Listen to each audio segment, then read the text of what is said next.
This video covers the topic of materialized views. As a reminder, the reason that we use views in database systems is to hide data from users, to make some queries easier or more natural to express, and to modularize our access to the database. And real applications do tend to use lots and lots and lots of views. So those uses of views are for virtual views. Virtual views are what we've been talking about in our previous videos. I'm not actually sure I use that terminology. A virtual view is the usual type of view where we define it as a query over the database. We don't actually create a table for the view. Queries and modifications are rewritten based on the view definition. Now, there's also a notion of a materialized view, obviously, for this video, and materialized views give us the same advantages of virtual views, but one additional advantage, which is perhaps the most important one, which is to improve query performance over the database. So again, as a quick reminder about virtual views, we define a view V, say, by giving a query to specify the view over some relations or even other views. The schema of the view is the schema of the result of the query. When we have a query Q, so this is a user query, that references the view V, then conceptually, not actually, we could imagine that there's a table called V. We run the view query over the current state of the relations. We put the result in V, and then we can evaluate the user query Q, which refers to V. Now, in reality, what happens, as we already mentioned, is that the user query Q is rewritten based on the view definition to just use the base tables. Now let's talk about what happens with materialized views. Again, exactly the same. We define a view, we give it a name, say V, and we define it as a query over a set of tables or other views. Then the system actually creates a physical table V with the schema of the query result. Next, the view query is executed over the current state of the database, and the results are put physically in that table V. Now, queries can refer to V as if it's a table because it actually is a table stored in the database. This all sounds great. Of course, there are some downsides. The first downside is that V could be very large. When we talked about virtual views, we showed some examples where we could create a view that was just enormous, much larger than could ever be stored in the database, but because the view was only a logical concept, it wasn't a problem. When users ran queries over the view, they typically have selection conditions, so you'd never be materializing that very large view. In materialized views, obviously you're creating the view, and so it is a problem if the view is extremely large. So that's one of the downsides. The other downside is that we need to worry if the view is stored, what happens when we have modifications to those tables over which V is defined. We need to actually modify the stored table V, either make changes to it based on the changes to the base tables or completely recompute the view. Let's move now to an example, and we'll use our usual sample database. It's shown here at the bottom of the slide. Let's create a materialized view. We'll give it the name CACS. It's for CS applicants to California colleges. So this is a three-way join over all of our relations, and it's going to select the college name and student name when the student has applied to the college is in California, and the student is applying to major in CS. So once this command is issued, the system will actually create a table called CACS, and now the good news is we can use CACS in any query we want as if it's a table because it is. Now the downside is whenever the base data over which the view is defined is modified, we have to worry that our view is invalid, that it's become out of sync with the base data. So let's think about what modifications could occur to the database that would cause the view to become invalid. Well, we have to worry about the three relations that are referenced in the view. That's the college relation, the student relation, and the apply relation. And for the college relation, well, inserts could change the result of the view. We could have a new college, this seems unlikely, we could have a new college that a student will have already applied to in California for CS. Certainly deletes can affect the view, and then updates to any of the attributes that are mentioned in the view. And for the college, that would be the college name and the state.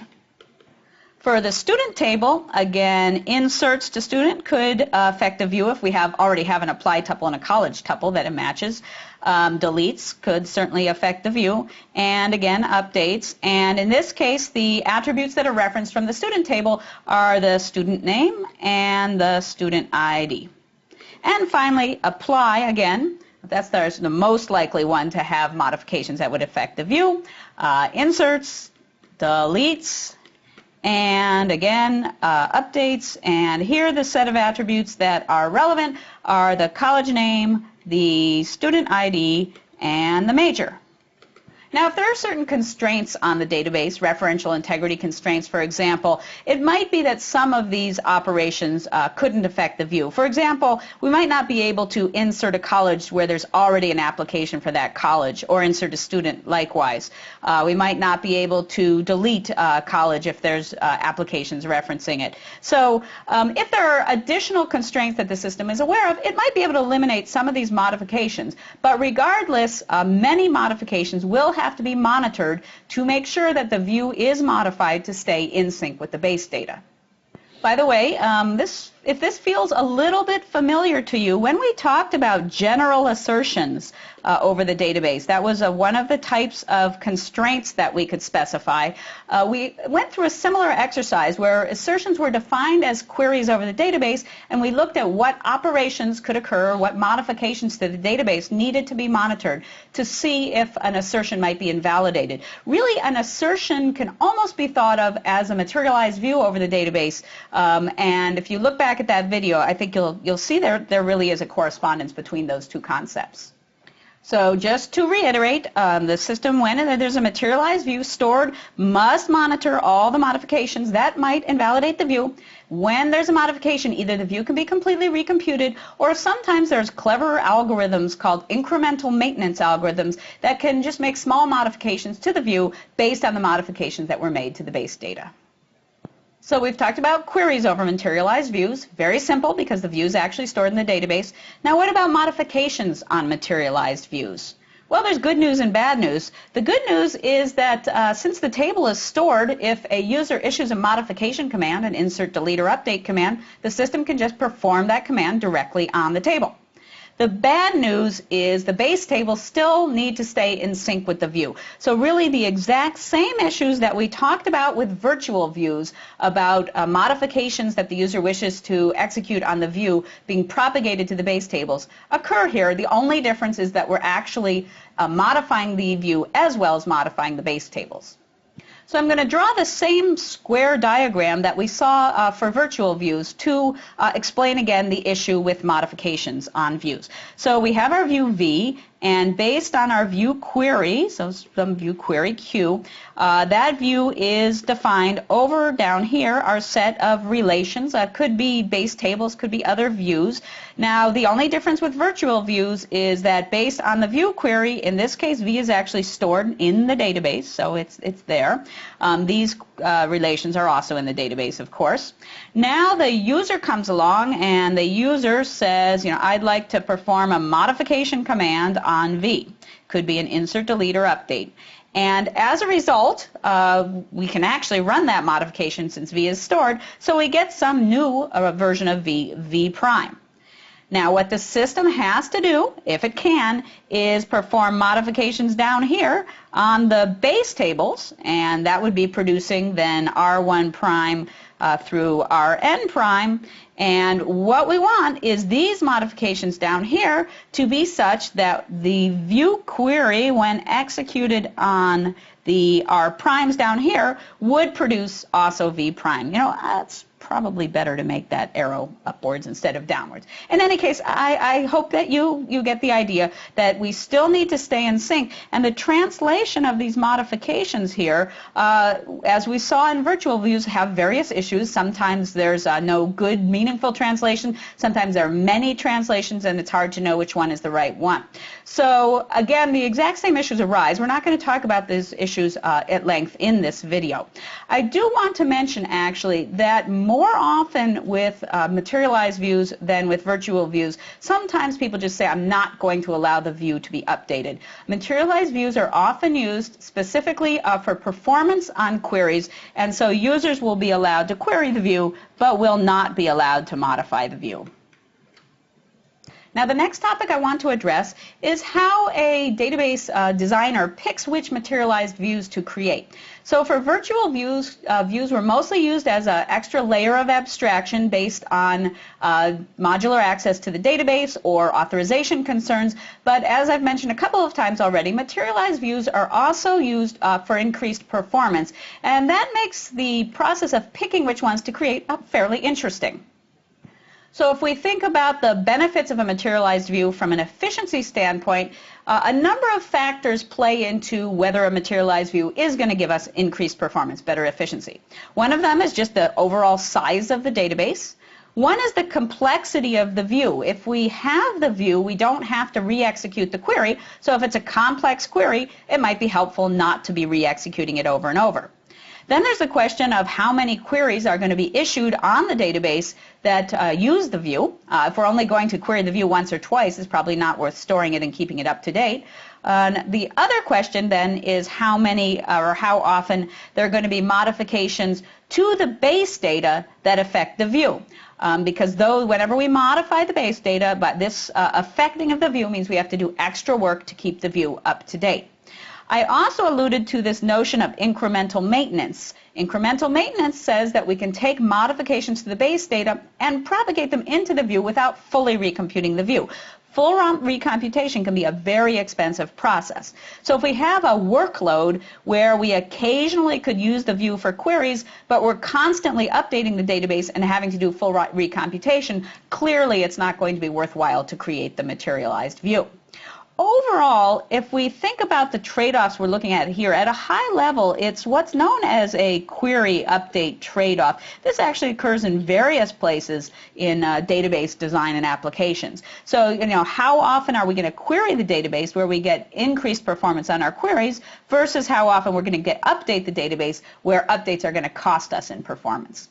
So the idea is then to analyze the workload over the database, also based on these factors like the size of the data and the complexity of the view, and decide whether we're going to get more advantage by increasing the queries and that's not offset by the disadvantages of the updates.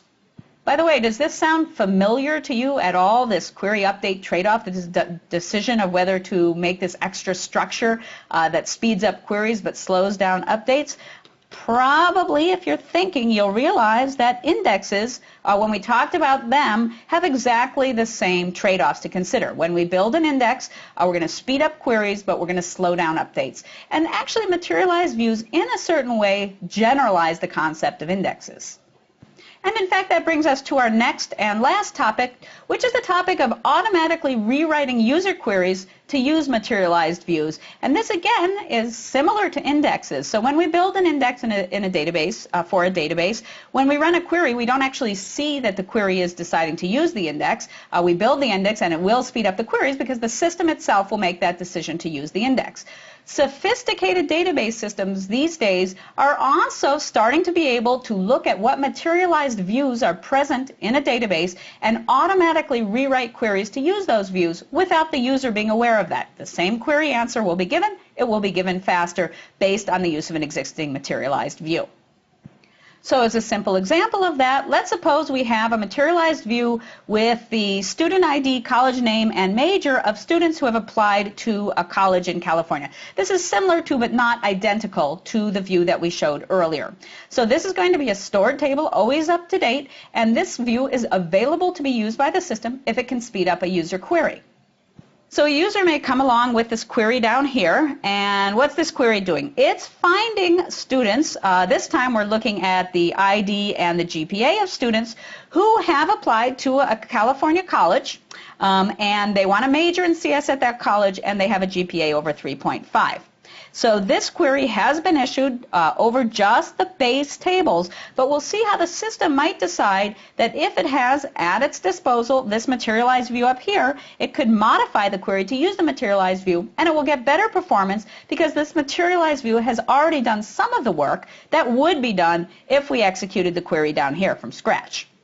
So here's what the system can do in the rewrite. It can take this college relation out altogether. That reference to college is going to be taken care of in our view. And let's change this apply here to be the California apply view instead of the apply relation itself. With the college table gone, we don't need that first join condition anymore, and we also don't need to check that the college is in California. That's taken care of in our view. The remainder of the query with apply replaced by California apply will give us exactly the same result, and presumably it will do it much faster, again because some of the work in executing the query and evaluating the conditions has already been done when the view was created. So you can imagine actually a very complicated and interesting problem for the database system itself. It has lots of materialized views, let's say, stored in the database, V1, V2, all the way to V, 1000. And along comes a user query queue, might be a complicated query, and the system wants to determine whether any of these views could be used to help queue have better performance. And sometimes that performance improvement can be really, really significant, again, depending on the complexity of the view, the size of the database. The converse problem is a problem of figuring out which views we want to design to help our queries. And again, that's a very interesting problem as well. Unfortunately, many times that problem is left to the human doing database design, although there are some tools being developed right now as we speak to help users with that design problem. So in summary, materialized views provide the same advantages as virtual views in terms of their use for authorization, for modularity of applications. They have the additional feature that they improve query performance as long as the workload is appropriate and doesn't impose too much of a burden when the underlying base data is modified. Designing the right virtual views for an application is a challenging process. It's also challenging for systems to use the views properly, but when they do, there can be really dramatic performance improvements.